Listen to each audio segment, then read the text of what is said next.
Good morning, students. I welcome you back for today's lecture. But before that, I hope all of you are doing well. You are all fit and fine, taking care of yourselves, taking all the precautionary measures for this deadly viral, and not roaming around in the public areas. Okay. So, in today's lecture, before jumping on to today's topic, I wanted to discuss few aspects with respect to internal assessment, your first eye, the performance, the mistakes, the common mistakes that few of them have done. So, for example, the as far as the first question was concerned, the definition of OR, the nature and characteristics, almost those who have attempted have done pretty well. Although there are many definitions, we cannot generalize the definition for operational research. So, any definition, any raw definition your understanding as far as it portrays the real meaning of operational research is the definition is accepted. So the nature and characteristics which were expected, a few of them were like system orientation. It is the OR is interdisciplinary. It's a scientific method to solve a problem. It uncovers new problem. It improves quality of decision. Extensive use of computer. It gives you a quantitative solution and the human factor. These are the few nature and characteristics which were expected. But in the second part of the first question, not most of you have done pretty well in this. I think you have got confused between to solve the problem or to formulate the problem. But if you remember, I have told you in the class if the problem is asked for uh, much more marks, higher weightage, then you are supposed to solve the problem. And it clearly gives you the idea in the question itself, formulate the LPP, and also it has been asked how many of each should be purchased in order to minimize the cost and meet the requirement, right? So there shouldn't be any doubt with respect to what exactly to be done in the question, but still the expected formula, the LPP was Z minimum. Of course, the minimum. Just before that, I'll just walk you through the question. The question says that the person requires 10, 12, and 12 units of chemicals named A, B, C respectively for his garden. 1 unit of liquid product contains 5, 2, and 1 unit of A, B, and C respectively. And 1 unit of dry product contains 1, 2, and 4 units of A, B, C. So if the liquid product sells for rupees 3, that is this is clearly mentioned here. If the liquid product sells for rupees 3 and the dry product sells for rupees 2, formulate the LPP. So it is the objective function here. It's clear that if you take x1 as the number of liquid products and x2 as the number of dry products, or anyway x1 as the liquid for dry products or x2 as the liquid products, as long as you are handling the expressions according to your assumptions, it's fine. But the constraint, this objective function will subject to constraint with 5x1. If you consider x1 as the liquid product, 5x1, because you have 1 unit of liquid product containing 5, 2, and 1. So 5x1 plus x2 greater than or equal to 10, because the person requires 10, so minimum it requires is 10, so the value can be greater than or equal to 10. Minimum required is 10 and it's not less than or equal to. So that is the one mistake that most of you have done with respect to uh, constructing the constraints. Moving on, as far as the phases of operational research are concerned, I think everybody has, those who have attempted have done pretty well, no doubt about it. And graphical method, almost all have done correct, except few. Uh, those who have gone wrong are with respect to they have not focused here the on the constraint equations. One constraint says that x1 plus 2x2 is less than or equal to 4, whereas the other constraint is x1 plus x2 is equal to 4. So when you plot the feasible region, you should be careful with the feasible points, the corner point solutions, which will lead to I think z max value 7 is the maximum value that you get.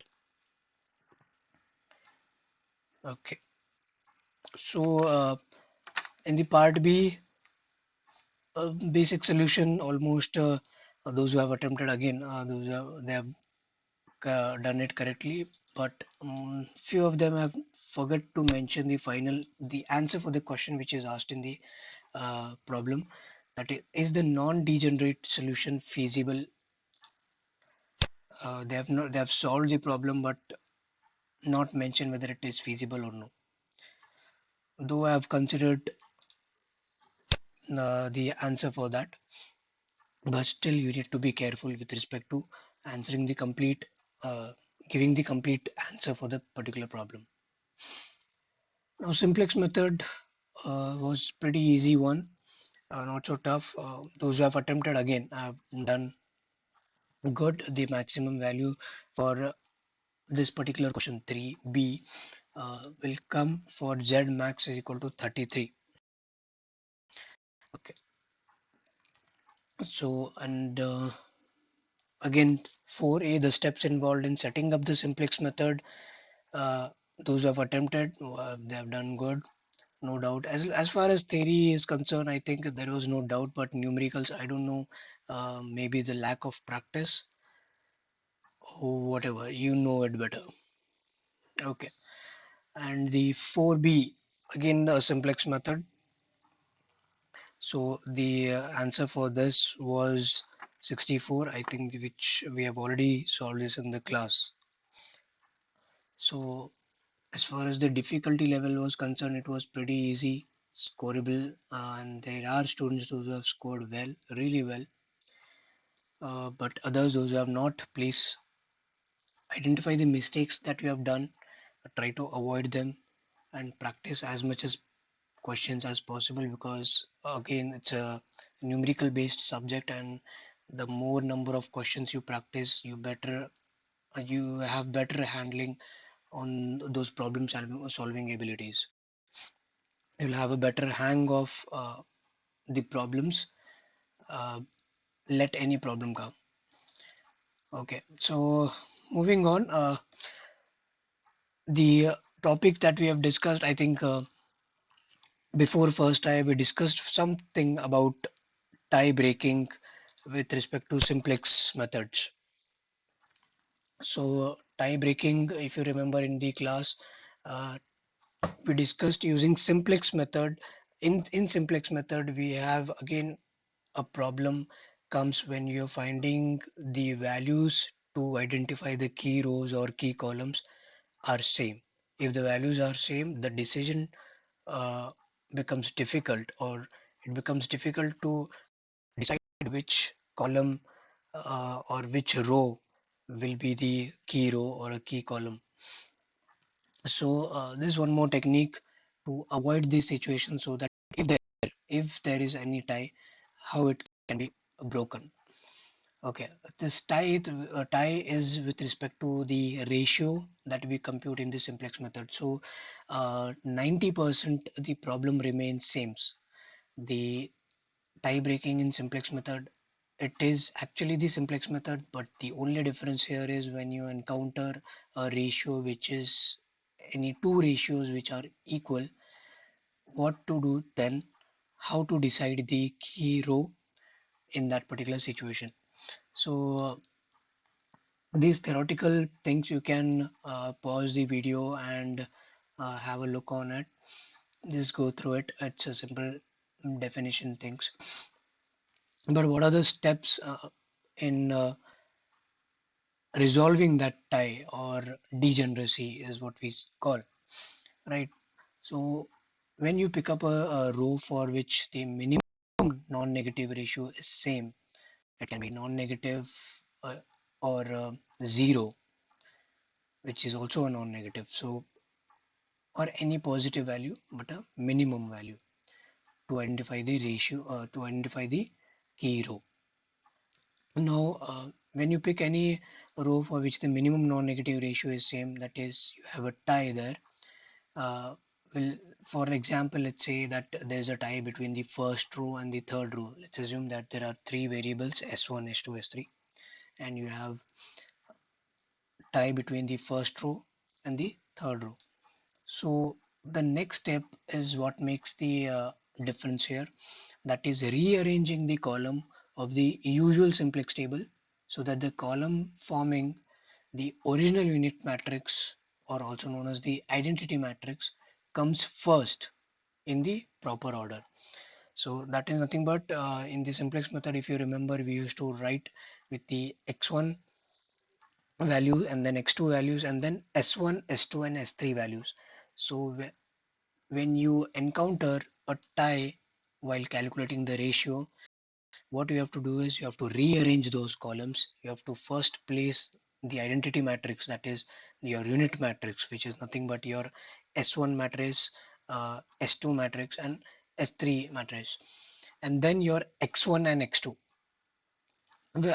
Of course, we'll have an example on this.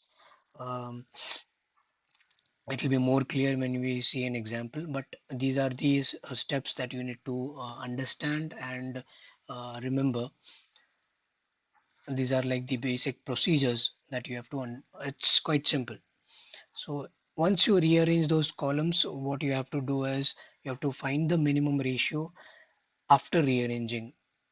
That is again how like we used to compute in this simplex method. Same way, the element of that column, in this case it is the first column of the identity matrix, and divided by the corresponding elements of key column. Because key column we already know what will be the key column. We Key column is nothing but the minimum value. It can be negative, mostly it is negative, because once we have all the positive values in the index row, it is nothing but the optimal solution. So when we compute here in intermediate, in the in between these operations, of course it will be most likely to be a negative value. So that is nothing but your key column. Okay, so in step 3, once you compute this ratio, then only for the rows for which minimum ratio is unique, that is for the rows first and third, because first and third is the tie here, is picked up in the step 1. Now, when you see if the minimum is attained for third row, just an example, then this row will determine the key element by intersecting the key column. And if the minimum is also not unique, then go to the next step. What is the next step? In the next step, we compare the same thing. We do the same thing what we did earlier, but we did with respect to first column. Now we have to do with respect to second column, because first column was not sufficient to give us the unique uh, key row and the minimum ratio value. So we'll move forward to do the same operation, but with respect to second column, that is the second column of identity matrix, which is usually S2. Now, even if you are not able to get the minimum ratio, if the minimum ratio is unique for the first row, this is just an example, that let's assume that the minimum ratio is unique for the first row, then this row, the first row, will determine the key element by the intersecting of the key column. So in case if it is the third row, then the third row will determine the key element by intersecting the key column. Okay.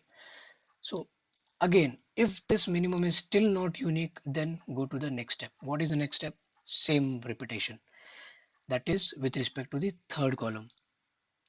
In this step, we compute the minimum ratio again with the element of third column of the identity matrix, and of course the corresponding divided by the corresponding element of key column. So only for the rows for which minimum ratio is not unique, in step 4, same thing. If the minimum ratio is unique for the third row, this again is example, then third row will determine the key element by intersecting the key column. And if this minimum is still not unique, then go on repeating the above procedure. That is again the first column, again then second column, then third column. If you're not getting, again it will be first column, second column, third column, and so on. But usually the since the problem becomes a little lengthier, the more than 4 repetitions is not asked usually. But it is good to be on a safer side. It's good to practice a few questions with respect to 4 to 5 repetitions. Okay, so uh, regarding the solving, uh, we'll discuss this thing in the afternoon class. Again, we have a class today in the afternoon. But before that, I want you to go through the test book. I've made you available the soft copy of the test book. Just go and read about the theoretical aspects with respect to tie breaking.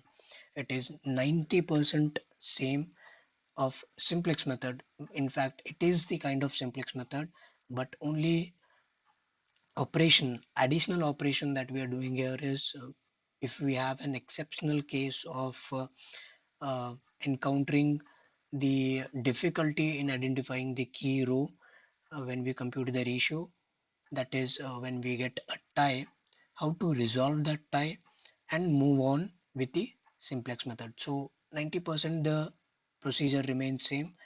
You know the simplex method, you have solved it, but only the factor of how to resolve that tie breaking is to be learned in this concept. So I hope in the before the afternoon class you will go through the notes with respect to tie breaking in simplex method, and in case if you have any doubts with respect to internal also, you had any difficulty or anything, you can raise those questions in the group, and just try to avoid yourself from chit chatting or getting involved in conversation which are not relevant to the subject in this particular group. As long as you have any doubt, you can post those queries, doubts in this group. It has been made available for everybody to text, and there is no restriction with respect to that, only admins can text also. So this is assuming that you will maintain the discipline and decorum here in the group and not get involved in any kind of unnecessary chats or thank yous or good mornings or wishes like that. Okay, so that's it. If you have any queries, you can raise it here, and that query will be addressed in the next lecture or maybe in the intermediate time. And try to uh, stick to the timings, and whatever queries that you have, try to post it by evening. Make sure that in the uh, make sure that you don't get involved in the late night chattings and those things. Try to stick to the timings, as assuming that you are there in the college and asking those doubts to the faculties during the college hours. Okay, so thank you. That's it for the today's lecture. It was just an introductory kind of class, as it would have it was been long that the class was not conducted, and I wanted to discuss a few aspects with respect to IA also. So in the next class in the afternoon, we'll be solving one problem on tie breaking, so that whatever we have discussed here becomes more clear. Okay, so stay tuned for the afternoon class. Thank you.